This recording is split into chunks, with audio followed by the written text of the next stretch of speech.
الحمدللہ رب العالمین والعاقبۃ للمتقین والصلاة والسلام علی رسولہ الکریم یا سیدی یا خاتم النبیین والمرسلین اما بعد فاعوذ باللہ من الشیطان الرجیم بسم اللہ الرحمن الرحیم۔ محترم ناظرین و سامعین، دورہ تفسیر القرآن جاری ہے اور ہم سورہ بقرہ کی آج آیت نمبر 14 اور 15 کی تفسیر آپ کے گوش گزار کریں گے۔ اس کا آج سبق نمبر 84 ہے۔ محترم دوستو، گفتگو کا باقاعدہ آغاز کرنے سے پہلے آپ سے یہ گزارش ہے کہ چینل کو سبسکرائب کر دیں، ویڈیو کو لائک اور شیئر کریں اور کمنٹ سیکشن میں اپنی رائے سے ضرور آگاہ کیے کریں۔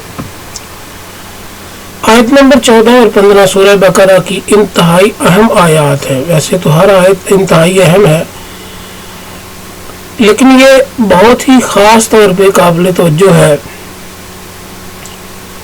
اللہ تبارک و تعالیٰ نے ارشاد فرمایا، اعوذ باللہ من الشیطان الرجیم، وَإِذَا لَقُوا الَّذِينَ آمَنُوا قَالُوا آمَنَّا۔ اور جب یہ ایمان والوں سے ملتے ہیں، یہ منافقین کا ذکر ہو رہا ہے۔ منافقین جب ایمان والوں سے ملتے ہیں تو کہتے ہیں قالوا آمنا، ہم ایمان لے آئے۔ وَإِذَا خَلَوْا إِلَىٰ شَيَاطِينِهِمْ، اور جب یہ لوگ خلوت میں یعنی تنہائی میں ہوتے ہیں تو اپنے شیطانوں کے ساتھ قالوا إِنَّ مَعَكُمْ، تو کہتے ہیں کہ ہم تمہارے ساتھ ہیں۔ انما نحن مستہزئون، ہم تو ان کے ساتھ استہزاء یعنی مذاق کر رہے تھے۔ اللہ یستہزئ بہم ویمدہم فی طغیانہم یعمہون، اللہ ان کو ان کے مذاق کی سزا دے رہا ہے اور ان کو ڈھیل دے رہا ہے، یہ اپنے سرکشی میں اندھوں کی طرح بھٹک رہے ہیں۔ عزیزان محترم، آیت نمبر 15 جو ہے نا وہ انتہائی قابل توجہ آیت ہے۔ اس کا ترجمہ ہی صرف آپ توجہ فرما لیں تو بات ساری سمجھ میں آ جائے گی۔ اللہ تبارک و تعالیٰ کا معاذ اللہ استہزاء یعنی مذاق یا مومنین کا مذاق، یہ ایک بڑی اہم بات ہے۔ اللہ تبارک و تعالیٰ نے کوئی مومن کا مذاق اڑائے یا اللہ تبارک و تعالیٰ سے استہزاء کی جرت کرے تو اللہ تبارک و تعالیٰ اس کو ڈھیل دے رہا ہے۔ اچھا، اب ہو یہ رہا ہے کہ اللہ تبارک و تعالیٰ اس کو ڈھیل دے رہا ہے، اس کے پاس دولت بھی آ رہی ہے، اس کی کاریں کوٹھیاں بھی آگے بڑھتی چلی جا رہی ہیں اور دنیا میں بظاہراً وہ ایسا معلوم ہو رہا ہے کہ بڑی ترقی کر رہا ہے، لیکن اللہ تبارک و تعالیٰ فرما رہا ہے کہ یہ اپنی سرکشی میں اندھوں کی طرح بھٹک رہے ہیں۔ یہ اللہ تعالیٰ ان کو مذاق کی سزا دے رہا ہے، جو انہوں نے اللہ اور مومنین سے استہزاء کیا، مذاق اڑایا دین کا، تو اللہ تبارک و تعالیٰ یہ انہیں سزا دے رہا ہے کہ ڈھیل دے رہا ہے، اور وہ اب کاروں کوٹھیوں کے مالک بنتے جا رہے ہیں، امیر ہوتے چلے جا رہے ہیں۔ منافقین کی بات ہو رہی ہے، لیکن اللہ فرمایا کہ اپنی سرکشی میں یعنی وہ اپنے اندر ایک اپنے زون میں وہ یہ سمجھ رہے ہیں کہ ہم بڑی ترقی کر رہے ہیں جی، ہم مسلمانوں کو مات کر رہے ہیں، ہم مومنین کے ساتھ یہ دغا فریب دھوکہ بازی کر رہے ہیں اور اپنے شیطانوں کے لیے جو ہم کردار ادا کر رہے ہیں اور اپنی شیطانیت کا ہم اظہار کر رہے ہیں۔ اللہ فرما رہا ہے کہ فی طغیانہم یعمہون، اندھوں کی طرح بھٹک رہے ہیں۔ تو عزیزان محترم، یہ صرف مختصر سا دنیا کا دکھاوا ہے ان کے لیے۔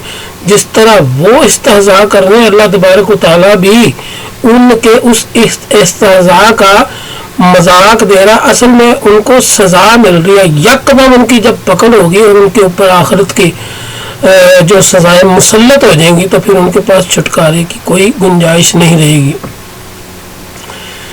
امام ابن جریر اپنی سند کے ساتھ بیان کرتے ہیں کہ حضرت ابن عباس رضی اللہ تعالیٰ عنہما نے بیان کیا کہ بعض یہودی یعنی منافق جب نبی صلی اللہ علیہ وسلم کے اصحاب سے ملاقات کرتے تو کہتے ہم تمہارے دین پر ہیں، اور جب اپنے اصحاب سے تنہائی میں ملتے جو کافروں کے سردار تھے تو کہتے کہ یقیناً ہم تمہارے ساتھ ہیں، ہم تو صرف ان مومنین سے مذاق کر رہے تھے۔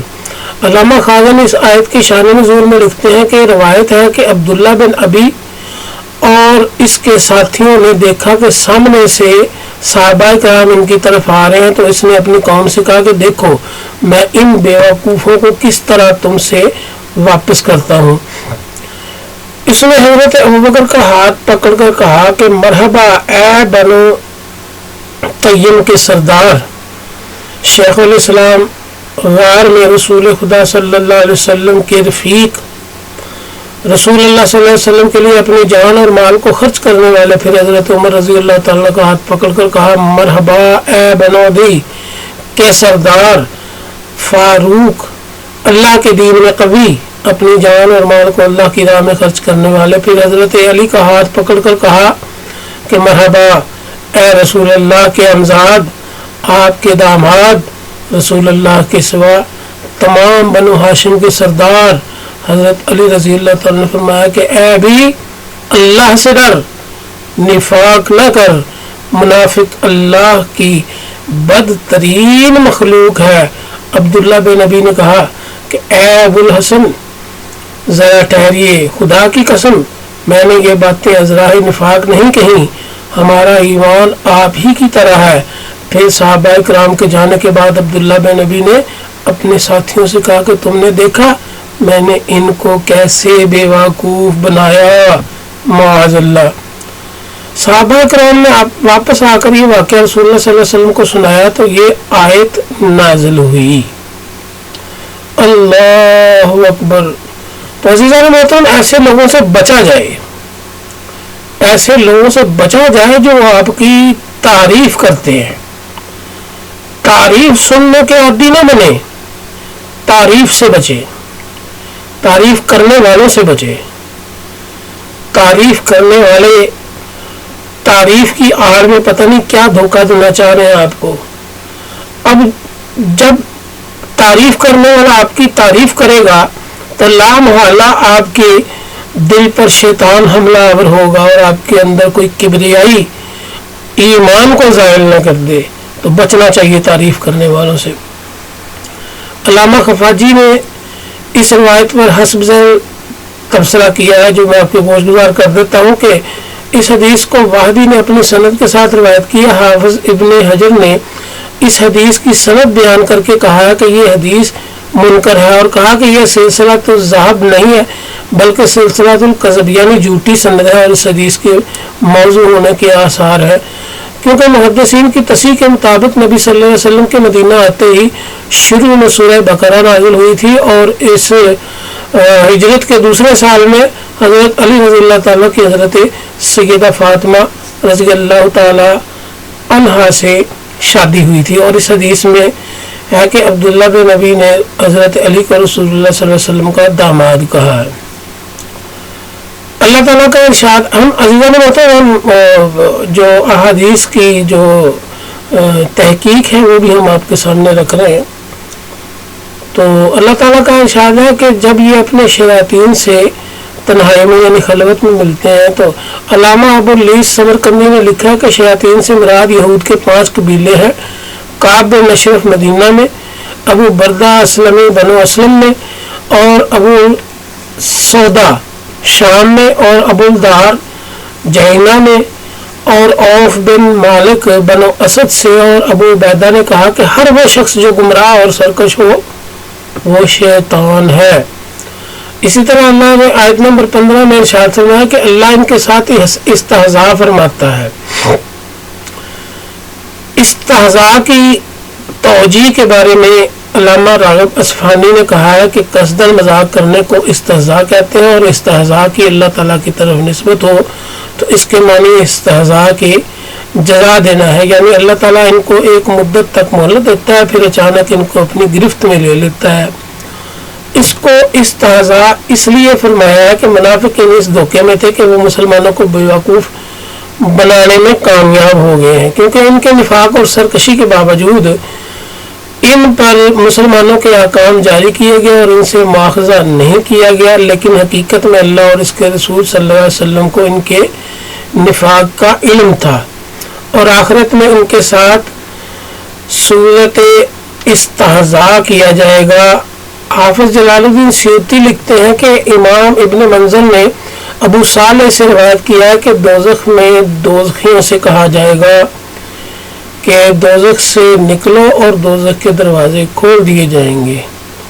جب وہ دوزخ کے کھلے دروازے دیکھیں گے تو وہ دوزخ سے نکلنے کے لیے بھاگیں گے، اور مومن جنت میں اپنے تختوں پر بیٹھے ہوئے یہ منظر دیکھ رہے ہوں گے۔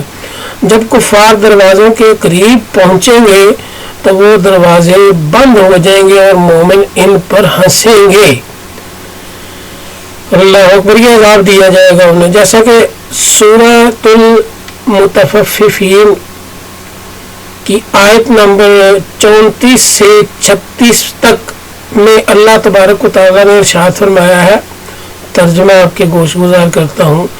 تو آج قیامت کے دن ایمان والے کافروں پر ہنستے ہیں، وہ عالی شان تختوں پر بیٹھے ہوئے دیکھتے ہیں کہ کافروں کو ان کے کیے ہوئے کاموں کا کیا بدلہ ملا ہے۔